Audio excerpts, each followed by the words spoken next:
Welcome to our channel. Today we how to secure your real estate knowledge with RE/MAX University. Quick tutorial step by step clearly. Begin by visiting the RE/MAX University website.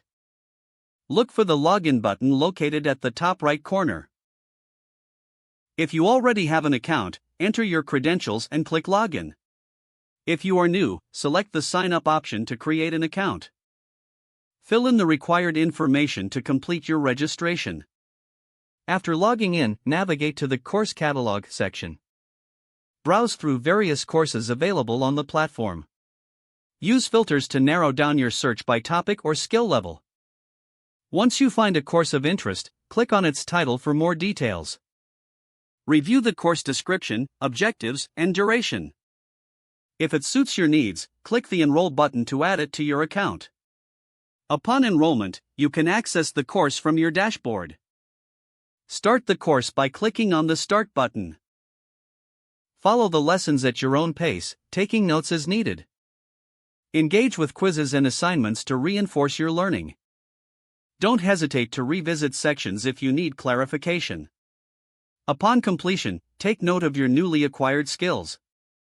Consider sharing your knowledge with colleagues to reinforce what you have learned. If the page does not load, refresh the browser or try again in a private or incognito window. Make sure you are using the correct email address, then retype it carefully to avoid small typos. If your password is not accepted, use the reset option and create a new strong password you can remember.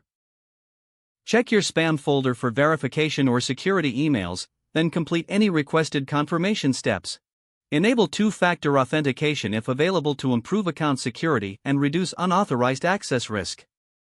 After signing in, review your profile details so your contact information and settings are accurate and current. If you see an error message, note it down and try again after restarting your device and internet connection. Log out when you finish, especially on shared devices, to keep your account and payment information secure. If the page does not load, refresh the browser or try again in a private or incognito window. Make sure you are using the correct email address, then retype it carefully to avoid small typos. If your password is not accepted, use the reset option and create a new strong password you can remember. Don't forget to like this video and subscribe to our channel for more step-by-step tech guides.